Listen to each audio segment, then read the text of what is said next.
welcome to Blockchain Training Alliance's Masterclass on Hyperledger Fabric.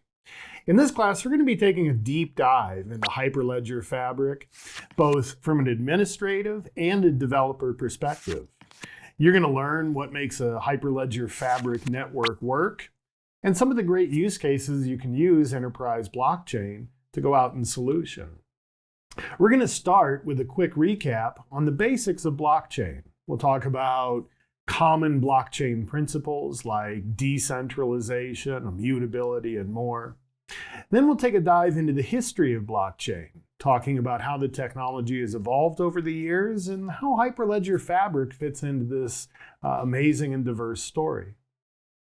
After that, we'll spend some time looking at various Hyperledger Fabric use cases and talking about ways that Hyperledger Fabric can be used to create great, compelling solutions which deliver a lot of enterprise-level value. We'll talk about what makes an enterprise blockchain like Hyperledger Fabric different from its consumer-facing counterparts. Counterparts you've likely heard a lot about, platforms such as Bitcoin or Ethereum. After that, we'll dive into the network architecture of Hyperledger Fabric. We'll take a look at all of the different node types on a Fabric network and how they work in concert to deliver a world-class application development platform. After that, we'll dive into the transaction lifecycle in Hyperledger Fabric, taking a look at the 7 steps that occur every time a transaction is submitted to a Fabric network. These 7 steps are really the underpinnings for so much of understanding Hyperledger Fabric network architecture. Next up, we'll talk about a tool known as Hyperledger Composer, a deprecated tool which is still relevant in today's world. We'll talk about why that is and why you might want to choose to start off your enterprise blockchain initiatives by prototyping in something like Hyperledger Composer.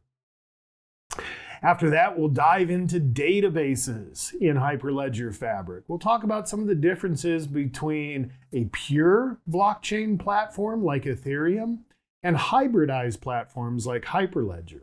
Platforms which make use not only of an immutable decentralized ledger, but also leverage more conventional database technologies in concert to really drive some exciting solution possibilities. After that, we'll talk about configuration of a Hyperledger network and things that you really should be aware of if you're going to build out or administer an existing Hyperledger Fabric network. We'll talk about chain code or smart contracts on Hyperledger Fabric. What makes them unique from other types of smart contracts and some of the things you might want to be aware of if you're a developer who's looking to build solutions on top of Hyperledger Fabric. And finally, we'll round out the lecture portion of this course by talking about all of the new and exciting features that were introduced in the Fabric 2.x series of releases. After that, you'll have a chance to get hands-on with a series of labs that focus either on administrative tasks or developer tasks, depending on your interest. So you get to take all the ideas we talk about and put them into real life. As you can see, we've got a lot of great, exciting material to cover. So let's dive in by talking first about some basic blockchain principles to get these ideas fresh in your mind.